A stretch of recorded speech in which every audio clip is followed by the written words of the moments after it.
Hello, నేను miss రావు. సంక్రాంతి సందర్భంగా 3 సినిమాలు ప్రేక్షకుల ముందుకు వస్తున్నాయి. వాటిల్లో జై బాలయ్య అంటూ బాలకృష్ణ నటించినటువంటి డాకు మహారాజ్ ఒకటి, మరొకటి సంక్రాంతికి వస్తున్నాం హీరో వెంకటేష్, ఇంకొకటి గేమ్ చేంజర్ రామ్ చరణ్ హీరోగా నటించినటువంటి ఫిలిం. గేమ్ చేంజర్కి డాకు మహారాజ్కి రెండింటికి దిల్ రాజ్ ప్రొడ్యూసర్, దేనికి గేమ్ చేంజర్కి, డిస్ట్రిబ్యూటర్ డాకు మహారాజ్కి. సో ఇక్కడ సంక్రాంతికి విడుదలయ్యేటువంటి సినిమాల్లో 2 సినిమాలు దిల్ రాజ్ యొక్క ఆర్థిక పరిస్థితిని కానీ లాభాలను కానీ నిర్దేశించబోతున్నాయి. కాబట్టి దిల్ రాజ్కి కీలకం రేవంత్ రెడ్డి గారు తీసుకున్నటువంటి నిర్ణయం. అందుకే సినిమాకు సంబంధించినటువంటి కొంతమందిని రేవంత్ రెడ్డి గారితో కలిసేలాగా ప్లాన్ చేశారు. కలిసినటువంటి వాళ్ళల్లో ప్రధానంగా అల్లు అరవింద్ గారు ఉన్నారు, అలాగే సురేష్ దగ్గుపాటి గారు, అలాగే దిల్ రాజు గారు, అలాగే వెటరన్ హీరోస్ అక్కినేని నాగార్జున, అలాగే వెంకటేష్, ఇంకా మిగతా వాళ్ళు ఉన్నారు. వీళ్ళల్లో యాక్చువల్గా టాలీవుడ్కి సంబంధించి 4 ఫ్యామిలీస్ థియేటర్ల మాఫియాని నడుపుతున్నాయి అనేటువంటి ఒక ఆరోపణను ఎదుర్కొంటున్నారు. దగ్గుపాటి ఫ్యామిలీ కింద, దిల్ రాజ్ కింద, అలాగే అల్లు అరవింద్ కింద ఇలా థియేటర్లు ఉన్నాయి అనేది టాలీవుడ్లో సహజంగా సర్వత్రా వినిపించేటువంటి మాట. బహుశా అసలు డిస్ట్రిబ్యూటర్లకు కానీ, ప్రొడ్యూసర్లకు కానీ, ఎగ్జిబిటర్స్కి కానీ నష్టం లేకుండా ఉండాలంటే బెనిఫిట్ షోలు అనివార్యం. అలాగే టికెట్ల రేటు పెంచుకోవటం కూడా తప్పదు. అందుకే బహుశా దిల్ రాజ్ గారు రేవంత్ రెడ్డి గారిని కల్పించేటువంటి ప్రయత్నం సినిమా పెద్దలతోటి చేశారు అనేది టాలీవుడ్లో వినిపిస్తోంది. రేవంత్ రెడ్డి గారిని కలిసినటువంటి సినిమా పెద్దలు, వాళ్ళు మాట్లాడినటువంటి మాటలు, వాళ్ళు వ్యవహరించినటువంటి తీరు, వీటన్నింటినీ కనుక చూస్తే డెఫినెట్గా దిల్ రాజు గారు ఒక వ్యూహాన్ని అయితే రచించి రేవంత్ రెడ్డి గారి దగ్గరికి వెళ్ళి ఉంటారు అనేది స్పష్టమవుతుంది. అయితే రేవంత్ రెడ్డి గారు ఏమో తక్కువ తిన్నారా? లేదు. రేవంత్ రెడ్డి గారు తన డిమాండ్స్ని సిద్ధం చేసి పెట్టుకున్నారు. బాలకృష్ణ గారు హీరోగా నటించినటువంటి డాకు మహారాజులో బాలయ్య హీరో అయితే, అదే డాకు మహారాజ్ లాగా ఇప్పుడు తెలంగాణ ముఖ్యమంత్రి రేవంత్ రెడ్డి గారు కూడా తన డిమాండ్స్ని సినిమా పెద్దల ముందు ఉంచారు. ఏముంచారు అని అంటే, తప్పకుండా టాలీవుడ్ని ఇప్పుడు గ్లోబల్ లెవెల్కి తీసుకెళ్లాలనేటువంటి ఒక టార్గెట్ వాళ్ళు ముందు పెట్టారు. అది ఒక పెద్ద టాస్క్ పెట్టారు. ఆ టాస్క్లో అనేకమైనటువంటి అంశాలను కూడా పొందుపరిచారు. బాలీవుడ్, టాలీవుడ్, కోలీవుడ్, లేదంటే హాలీవుడ్, ఈ మొత్తం హైదరాబాద్లోనే ఉండాలి, అది మీ బాధ్యత అనేటువంటి ఒక టాస్క్ పెట్టారు. కానీ ఇక్కడ రేవంత్ రెడ్డి గారికి బాగా డిమాండ్ ఉన్న, బాగా ఆయనకి ఆలోచన లేదంటే లక్ష్యం ఉన్నటువంటి అంశం ఏంటంటే, సినిమాకు సంబంధించి ఇండస్ట్రీ కాంగ్రెస్ పార్టీకి తోటి నడవాలి, కాంగ్రెస్ పార్టీతో ఉండాలి అనేటువంటి ఒక ఆలోచన ఉండాలి. అందుకే ఆయన సినిమా వాళ్ళతోటి చాలా కన్విన్సింగ్గా మాట్లాడారు. సినిమా వాళ్ళకి రాజకీయాలు, సినిమాలు వేరువేరుగా మనం చూడలేము. అలాగే రేవంత్ రెడ్డి గారు రాబోయేటువంటి గ్రేటర్ హైదరాబాద్ ఎన్నికల్లో కాంగ్రెస్ జెండాని ఎగురవేయాలి అని అంటే సినిమాలకు సంబంధించినటువంటి పెద్దల యొక్క సహకారం అనివార్యం.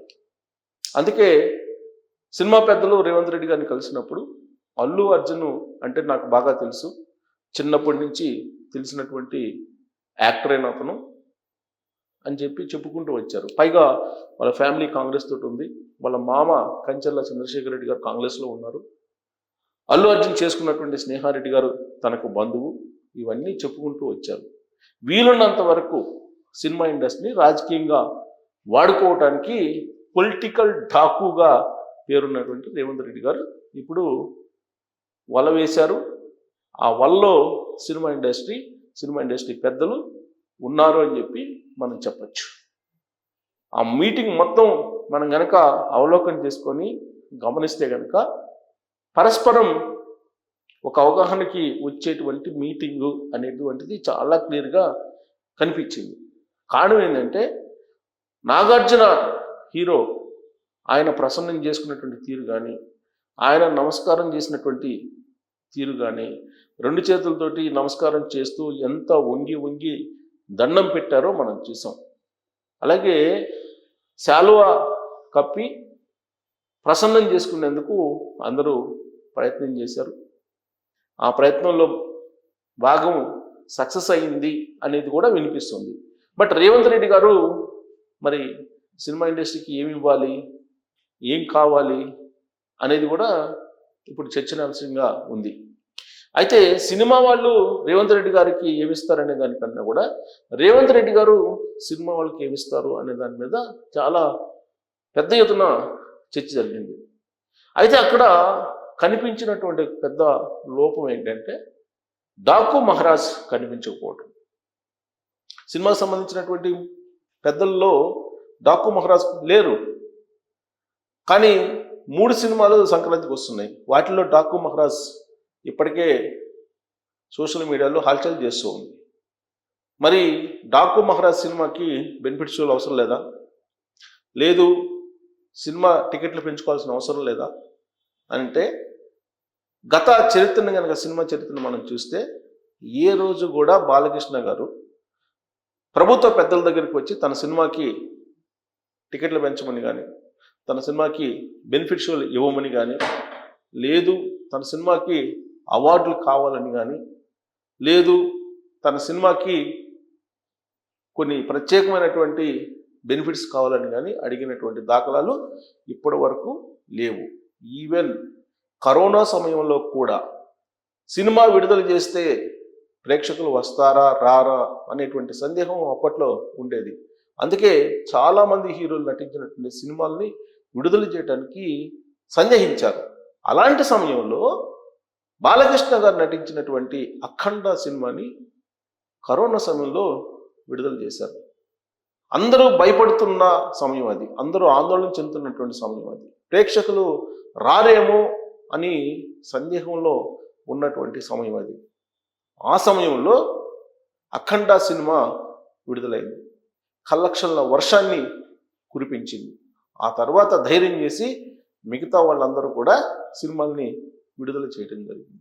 ఇప్పుడు కూడా రేవంత్ రెడ్డి గారు లేదా తెలంగాణ ముఖ్యమంత్రిని కలవాలి అనేటువంటి అవసరం బాలకృష్ణ గారికి లేదు. ఆయన సినిమా మీద ఆయనకి నమ్మకం ఉంది.